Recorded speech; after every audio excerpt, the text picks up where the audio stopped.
한 해를 시작하고 벌써 5달째를 지나가고 있습니다. 이제 한 달만 지나면 벌써 절반이 훅 지나가는 거예요. 세월이 살같이 빠릅니다. 올해 시작하면서 여러분들 중에 많은 분들은 가족 사명서라는 걸 적어서 개인적으로 보기도 하고 또 그 절반을 적어내셨기에 그 절반의 내용들을 근거로 해서 제가 날마다 기도하고 있습니다. 어쩌면 여러분들 중에 많은 분들은 이미 그 가족사명서를 까맣게 잊고 지내시는 분들도 있겠지만은 저는 여전히 그 소원하는 기도들 또 결단하는 기도들이 꾸준하게 이어지기를 위해서 기도하고 있습니다. 그렇게 결심하고 시작한 일들이 과연 지난 5개월여를 지나보시면 과연 잘 사라지고 계시는지요? 전문가들은 대부분의 사람들의 새해 결심이 한 달도 채 못 되어 실패한다며 작심삼일이 되지 않으려면 계획을 세워서 꾸준히 실천하라고 강조하고 있습니다. 다음은 전문가들이 밝히는 새해 결심을 실천하는 7가지 방법입니다. 이미 잘 살고 계신 분들은 보조적 측면에서 또 새로운 결단이 새롭게 필요하신 분들은 마음속 깊이 새겨서 들으실 얘기라 생각이 되어집니다. 첫째는 쉽고 간단한 결심을 세우라는 거예요. 결심이 너무 어려워도 실천하기 어렵다는 거예요. 둘째는 잘 보이는 곳에 그 결심을 붙여놓고 자주 상기하라는 겁니다.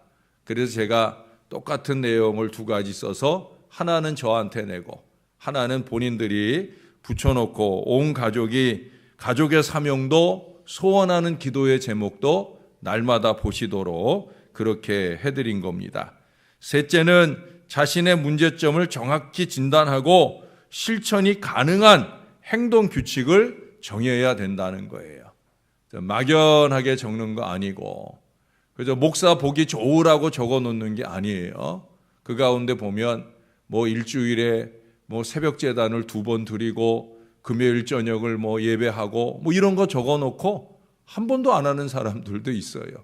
왜 적어 놨나 싶은 그런 내용들도 있습니다. 실천할 수 있는 일을 적어 놓으라는 거죠. 넷째는 시작하는 날짜를 정해야 됩니다. 단 너무 멀찍이 잡지 않아야 됩니다. 제 생각에는 오늘부터 시작하는 게 제일 좋습니다. 5번째는 조금씩 변할 때마다 자기 자신이 변하지만 그 변화에 대하여 자기 자신에게 상을 주라는 거예요. 6째는 친구와 친척, 가족들의 도움을 받으라는 거예요. 자기의 결심을 말하고 자기를 감시하도록. 목사에게 가족사명서나 소원 기도문을 내는 것도 같은 의미입니다. 다만 목사는 감시하지도 재촉하지도 않습니다. 스스로 잘할 수 있도록 강력하게 기도로 도울 뿐입니다. 마지막으로 한꺼번에 많은 변화를 기대하지 않아야 된다는 겁니다. 기대가 크면 실망도 큰 법이랍니다. 조금씩이라도 한 걸음씩이라도 변화하고 있다는 것에 주안점을 두고 그 조금씩의 변화가 온전한 변화로 이루어지기를 소원하고 노력해야 된다는 거예요. 오늘 본문에 보면 이 욥에게 있어서의 평생의 결심을 오늘 읽어볼 수 있는 대목이 있습니다. 10절 하반절에 보면 내가 거룩하신 이의 말씀을 거역하지 않겠다. 그는 이 결심을 평생토록 이어오는 거예요. 지금 큰 고통 중에 처하여 있을 때라도 그는 이 결심이 변하지 않는다는 거예요. 이게 그저 우리들처럼 상황이나 환경 또는 감정적 흐름에 따라 이렇게 변하고 저렇게 변하는 것이 아니라 꾸준하다. 제가 늘 자주 강조하는 것처럼 한결같다. 저는 그런 사람들이 좋아요. 오늘은 요랬다가 내일은 저랬다가 변덕심한 사람은 자기는 신앙생활 잘하고 있는 줄로 착각할지 모르지만 그거 절대 신앙 아닙니다. 오늘 욥이 신앙이 뭔지를 우리에게 보여주고 도전합니다. 거룩하신 이의 말씀을 한결같이 거역하지 않는 것. 여러분, 엘리바스의 말에 대한 4장과 5장에 걸쳐서 엘리바스의 말에 대한 오늘 욥의 답변으로 내놓는 이 욥의 말들을 들어보면 그의 이 결단을 지켜내는 모습이 너무나 대단합니다. 먼저 욥은 엘리바스의 말처럼 자신의 고난이 쉽게 극복될 수 있는 그런 상황이 결코 아니다라는 말로 시작을 합니다. 3절 하반절에 보면 자신의 말이 경솔하였다라고 말할 정도로 이전에 자신이 피력한 그 고통의 탄식은 그 모든 걸 다 말한 게 아니라는 거예요.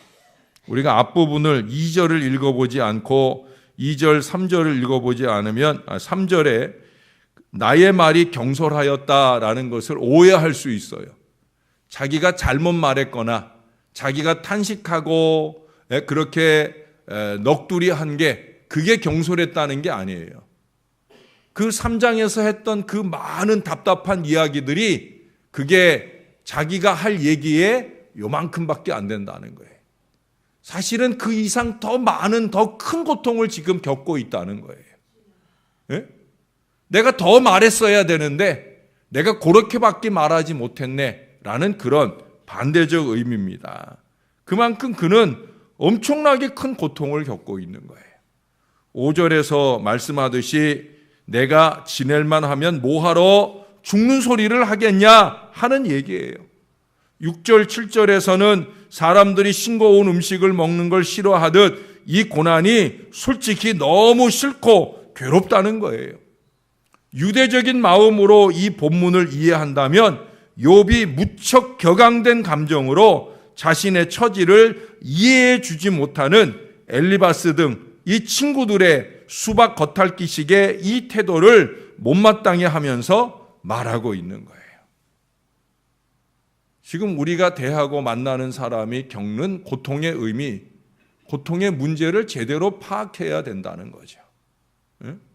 우리 김명정 원사님도 이제 결국 입원하셨잖아요. 때가 됐다는 걸 봐야 되거든요. 그래서 그분이 원치 않는 마음의 행동을 하고 있다는 걸 알아야 되거든요. 그래서 제가 월요일 날 안 계실 때 제가 그런 부탁들을 드리는 거거든요. 아픈 분이다. 아픈 분을 대하듯 대해야 되지 멀쩡한 사람 대하듯 대하면 안 된다. 전에 병원에 입원하기 전에도 그때 저한테도 저 앞에 카페트 자기가 바꾸고 싶다고 헌금을 얼마나 하면 되겠느냐고 물어왔어요. 그때 제가 붙잡아 놓고 이 얘기 저 얘기 하면서 나중에 정신 맑아지면 그때 감동받을 때 해라. 지금은 권사님 마음이 아니고 큰 돈 함부로 쓰면 후회한다. 제가 그러고 난 지 며칠 안 돼서 입원했어요. 이번에는 또 부교육자를 통해서 1,000만 원 헌금을 하겠다고. 저는 그런 건 남쭉남쭉 받아먹는 교회를 위해서라고 해서 무조건 모든 사람들의 헌금을 다 납죽납죽 받아먹는 그런 사람 아니에요. 이 환자인데 환자가 하겠다는 헌금인데 정상적인 마음 정말 은혜 받은 마음으로 하는 헌금 같으면 그냥 하시면 되지 뭐 얘기를 미리 합니까? 라고 말하겠지만 그게 아니잖아요. 그러니 그거 하도록 내버려 두면 그건 목사 아니지요. 상황을 잘 보고 사무적으로 사람을 대하는 게 아니라 목회적으로 대해야 되는 거예요. 교인들의 수없이 다양한 그 고난에 접근해서 하나님의 위로와 권면을 주어야 하는 그런 위치에 서 있는 저로서는 오늘 이 엘리바스 등 이 친구들에 대한 이 욥의 탄식 같은 이 얘기가 참 중요한 의미로 큰 의미로 다가옵니다. 히브리서 4장 15절에 예수님의 최율의 사랑이 아니고는 이 고난을 온 몸과 마음으로 동변상련하기가 쉽지 않은 거죠. 엘리바스가 참 중요한 얘기를 많이 했음에도 이게 부족하기에 위로가 되기는커녕 감정을 자극하고 괴롭게 한 거예요. 여러분, 엘리바스가 한 말들도 얼마나 좋은 얘기를 많이 했어요. 지난 4일 여간 제가 여러분들에게 그 엘리바스의 얘기들을 풀어 전해 드릴 때 얼마나 주옥 같은 얘기들이 그 안에 많아요. 그러나 중요한 건 뭐예요? 욥의 상황을 이해하고 말해야 되는 거죠. 욥을 바로 알고 말해야 되는 거죠. 자기가 생각하는 것처럼, 자기가 말했던 것처럼 그렇게 시기와 질투에 근거해서 욥을 죄 많은 사람으로 쳐박아 그렇게 판단할 일이 아닌 거죠. 욥이 어떤 사람입니까? 욥은 대단한 사람이에요. 저는 여러분들에게 저를 위해 기도를 부탁드리고 싶어요. 아니, 저만 아니라 여기 부교육자들에게 제가 늘 자주 강조하는 말이 있어요. 교회 일을 사무적으로 하지 마라. 목회적으로 해라. 목회적 마음으로 교회 일도 하고 교인들도 대하는 걸 훈련해라. 그저 월급쟁이들 교회 일 하듯, 직장의 일 하듯 그렇게 교회 일 하면 안 된다. 제가 늘 그걸 강조하고 말합니다. 그러는 제가 여러분들을 대하거나 교회 일을 하는 걸 사무적으로 하면 되겠습니까? 안 되는 일이죠. 뜬구름 잡는 목회 말고 정말 성도들의 고난과 고민에 온 몸과 마음으로 체율의 사랑으로 같이 아파할 수 있도록, 같이 기도할 수 있도록, 같이 극복할 수 있도록 여러분들이 저나 우리 부교육자들을 위해서 기도를 많이 해주셔야 되는 거예요. 저는 여러분들의 일거수일투족을 흘려보지 않습니다. 아니, 그러지 않으려고 노력합니다. 여러분의 눈빛이나 얼굴에 흐르는 감정의 변화들을 놓치지 않으려고 노력합니다. 목사가 알겠나 싶지만 거의 많은 부분 압니다. 여러분이 겉으로 가장하고 보여주는 게 여러분의 전부가 아니라는 것도 알고 있습니다. 여러분, 오늘 욥은 8절 9절에서 자신의 여전한 기도 제목이 뭐냐? 주여 죽여주시옵소서. 이 친구들이 정말 위로하러 욥을 만나러 왔으면 욥의 이 마음 상황을 헤아렸어야 되지요. 죽고 싶어요. 오죽하면 그 마음일까? 여전히 그는 그런 가운데서도 자신의 생명의 주권은 하나님께 있음을 잊지 아니하고 있어요. 그래도 할 수만 있으면 나의 생명을 끊어주시면 좋겠다는 거예요. 그래도 내가 위로받고 그래도 내가 기뻐할 수 있다는 거예요. 왜 그럴 수 있느냐? 그것은 내가 거룩하신 이의 말씀을 거역하지 아니했기 때문이다. 이 고백이 가능한 이유가 바로 여기에 있는 거예요.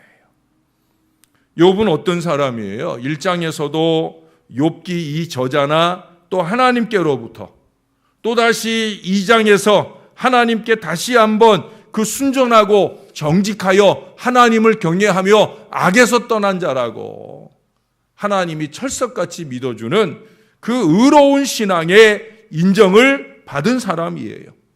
그런데 가장 가까운 친구들이 자신의 의를 의심하고 지금 죄를 추궁하고 있는 거예요. 가장 가까운 사람들이 그걸 알아주지 못할 때 얼마나 마음이 답답하고 괴롭겠습니까? 저는 욥의 이 마음과 상황을 충분히 이해할 수 있을 것 같아요. 이는 그가 겪는 모든 고통에 비할 수 없는 아마 가장 큰 괴로움일 거예요. 나랑 가장 가깝다는 사람들이, 나한테 늘 은혜 받는 사람들이 만약에 내 마음을 몰라준다고 하면, 내가 하나님 앞에 오늘 욥의 고백처럼 거룩하신 이의 말씀을 거역하지 않고 살려고 하는 이 몸부림, 영부림, 산부림으로 사는 것을 몰라준다 할 때, 쓸데없는 소리를 짓거리고 다닌다 할 때 그게 얼마나 괴로운 일이겠습니까? 참 괴로울 거예요. 11절 이하의 말씀처럼 더 이상 이겨낼 기력이 나는 없다. 욥은 그렇게 오늘 우리들에게 고백하고 있어요. 그러나 여러분, 10절의 첫 단어가 뭐예요? 그러할지라도. 그러할지라도 내가 죽기를 구해야 될 상황일지라도 나와 가장 가깝다는 친구들이 이렇게 헛소리나 해대며 내 상황을, 내 마음을, 내 고통을 이해하지 못할지라도 그래도 자기는 여전히 하나님의 말씀을 붙들고 그 말씀 지켜내며 살겠다는 거예요. 다니엘서에 보면 다니엘의 세 친구가 그리 아니하실지라도의 감사로 그 믿음의 순전을 지키잖아요. 지금 그 친구들의 그 믿음의 강도와 오늘 욥의 신앙의 이 강도가 거의 다르지 않을 정도, 아니 그 이상의 그 견고함을 우리들에게 보여주는 단어가 바로 그리할지라도예요. 이 모든 것에 불구하고 욥에게 위로가 되는 유일한 일이 있다는 거예요. 그로 인해 그칠 줄 모르는 고통 가운데서도 기뻐하는 근거가 있다는 거예요. 그게 뭐냐? 바로 그게 외부로부터 오는 위로가 아니라는 거예요. 제가 여러분들에게 이 욥의 고난을 얘기하면서 사람 찾아다니지 마라. 전화통 붙들고 설치지 마라. 거기에 길 없다. 제가 그 얘기 여러 번 드렸지요. 네? 결국 스스로 안에 있고요. 그보다 더 하나님께 있는 거예요. 욥은 지금 그걸 알고 있어요. 욥은 외부로부터 그런 위로나 기쁨이 오지 않는다. 내가 거룩하신 이의 말씀을 거역하지 아니한다. 바로 여기에 있는 거예요. 하나님과의 관계 속에서 이루어지는 거예요. 나와 하나님과의 관계 속에서 내가 위로받고 기쁨을 얻는 거지. 누가 알랑거리고 말한다고 내가 기쁘고 누가 나를 욕한다고 해서 내 마음이 흐려지고 이게 아니라는 거예요. 목사의 마음도 그러면 안 되고 성도의 마음도 그러면 안 되는 거예요. 신앙이라는 건 외부적 환경이나 사람에 의해서 요동하는 건 신앙 아니에요. 내가 하나님과 맺은, 거룩하신 분과 맺은 그 마음을 한결같이 지켜가면서 유지될 수 있는 그 위로와 기쁨을 내 안에서 끊임없이 재생산할 수 있는 바로 그것이 신앙인 거예요. 욥은 그렇게 하나님과 사이에 맺은 그 결단을 삶으로 이어가면서 그렇게 스스로 안에서 기쁨을 생성하고 위로를 자가 발전하는, 여러분 이게 신앙입니다. 누가 나를 어떻게 대했기에 내가 하던 신앙적인 일들을 꾸준히 하지 못하는 어리석음? 이거 아니에요. 누가 이러거나 저러거나 내가 육신적으로 세상적으로 보이고 들리는 일 때문에 이리 요동하고 저리 요동하고 그게 뭐 신앙이에요? 예? 세상 사람들도 그 정도는 해요. 상황에 따라 환경에 따라 밝았다 흐렸다 세상 사람들도 그 정도는 해요. 우리는 하나님 믿는 사람들이잖아요. 하나님 믿는 사람들이잖아요. 예? 여러분 이 감격이나 이 환희는 맛보지 않은 사람은 몰라요. 제가 여러분에게 설명해서 이루어질 수 있는 이해는 사실 아니에요. 그래서 저는 이 감격을 이해시키거나 강권하고 싶지 않아요. 이건 여러분 스스로의 과제입니다. 물론 그 전에 저의 과제이기도 합니다마는 저나 여러분 이 신앙의 과제를 가지고 살아야 돼요. 하나님과 맺은 결단을 실천으로 이어가면서 경험하고 이해할 수밖에 없는 그런 은혜입니다.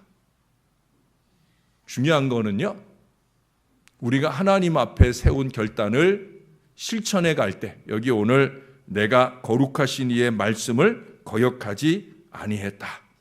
내가 거룩하신 이와 맺은 언약을 거역하지 아니한다. 여러분 그것을 이루어 가려고 하는 몸부림이 우리에게 있기만 하면 하나님은 절대 우리를 혼자 두지 않으셔요. 저에게 그런 경험이 있어요. 제가 교회를 목회하면서 교회를 위한, 성도들을 위한 중요한 일을, 중요한 기도 제목을 놓고 저는 사실 금식 잘 안 하거든요. 근데 제가 일정한 시간 동안 금식을 목표로 하고 제가 기도를 시작한 적이 있어요. 근데 감사하게도 그 기도를 시작하자마자 어떤 분이 저를 찾아오셨어요. 그분은 우리 교회 다니는 분도 아니었어요. 다른 교회 교인인데 자기 교회 목사한테 말하기엔 좀 어려운 얘기고, 그래서 목사님께 새벽마다 와서 은혜 받는데 목사님께 좀 말씀드리고 자기가 결심하는 그 일을 좀 함께 기도해 주십사 해서 왔다는 거예요. 얘기인즉슨 저는 이분이 날마다 새벽을 깨우고 은혜 받기에 좋은 믿음의 어른인 줄 알았는데 이분이 평생 동안 자기를 괴롭히는 세상적이고 악한 습관이 있다는 거예요. 거의 알코올 중독에 가까울 정도로 술을 아주 좋아하시고요. 하루에 무려 3갑, 하루에 무려 3갑씩이나 이루어지는 그 끼견을 이제는 도려내야 될 때가 됐다는 거예요. 제가 주일에 내 교회 가서 제가 새벽마다 목사님께 와서 말씀을 들으니 이제는 내가 오랜 동안 내 육신을 억어하고 있는 이 악한 습관으로부터 내가 벗어나야 되겠다.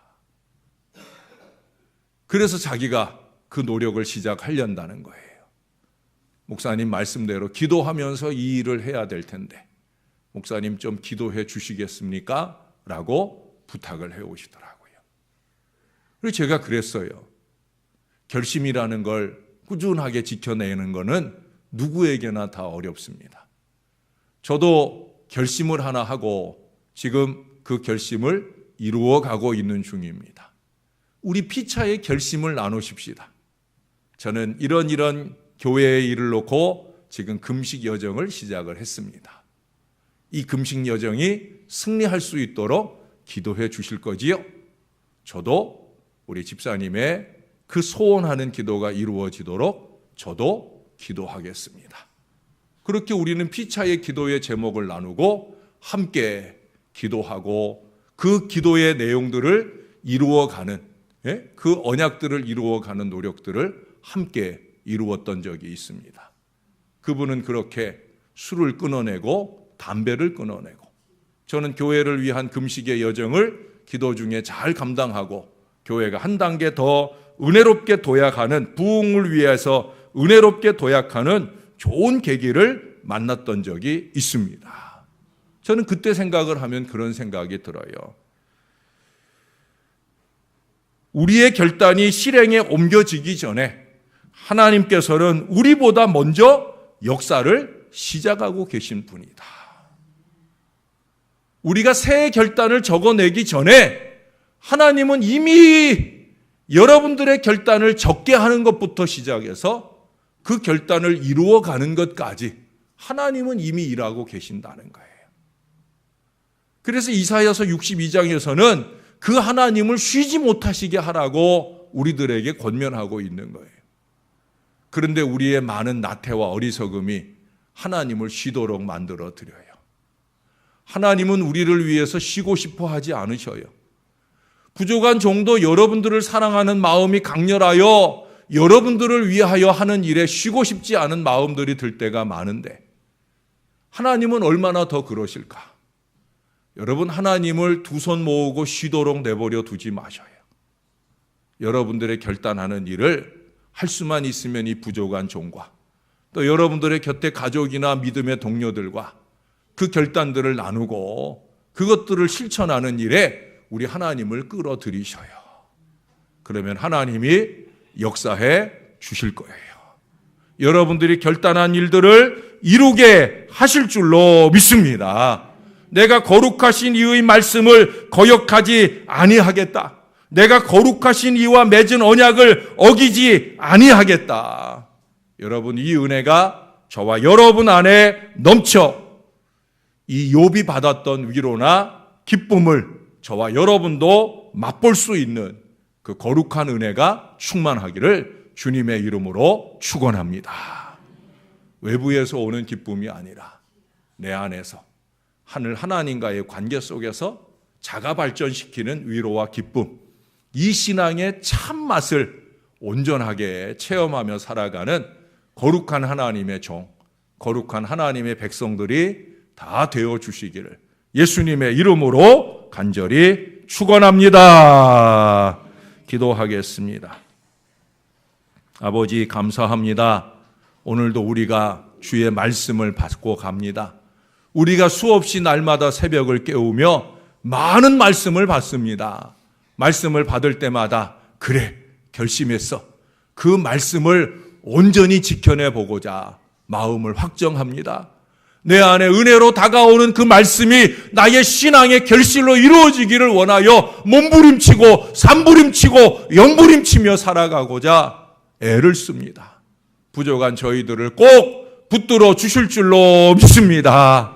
견딜 수 없는 큰 고통 중에서도 내 안에서 기쁨이 생성되고 위로가 생성될 수 있는 이 자가발전적 신앙의 역사가 온전하게 이루어질 수 있는 저와 이 모든 사람이 될 수 있도록 거룩하신 하나님께로부터 받은 말씀을 꼭 지켜낼 노력들이 우리에게 있게 하여 주옵소서. 욥처럼 억울한 순간도 만날 것입니다. 정말 믿었던 친구들이, 가족들이, 교우들이 이것을 헤아려 주지 못할 때도 만날 것입니다. 그러할지라도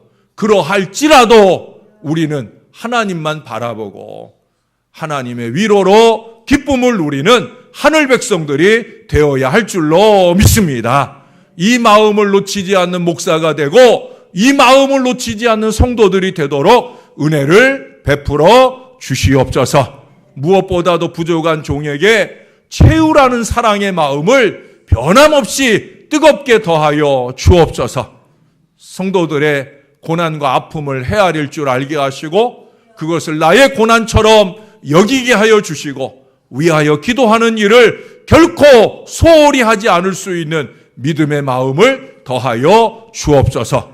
저들은 부족한 종을 영적인 애비로 생각하지 아니할지라도 저는 저들을 나의 양, 나의 자식처럼 생각하는 일들을 놓치지 않을 수 있는 그 거룩한 마음을 한결같이 부족한 종에게 더하여 주옵소서. 이 교회가 더 신령한 교회로 하나님 보실 때 아름다워지도록 역사하여 주시옵소서. 우리 사랑하는 김금옥 권사님, 오늘도 하나님께 귀한 예물을 올려드립니다. 즐거이 연락하시옵소서.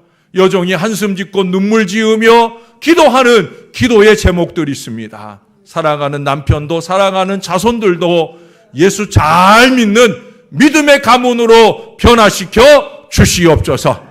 여종이 지치고 힘들지 않도록 영육간에 더 강건함으로 붙들어 주시고 인도하여 주시옵소서. 예수님의 이름으로 기도합니다. 아멘.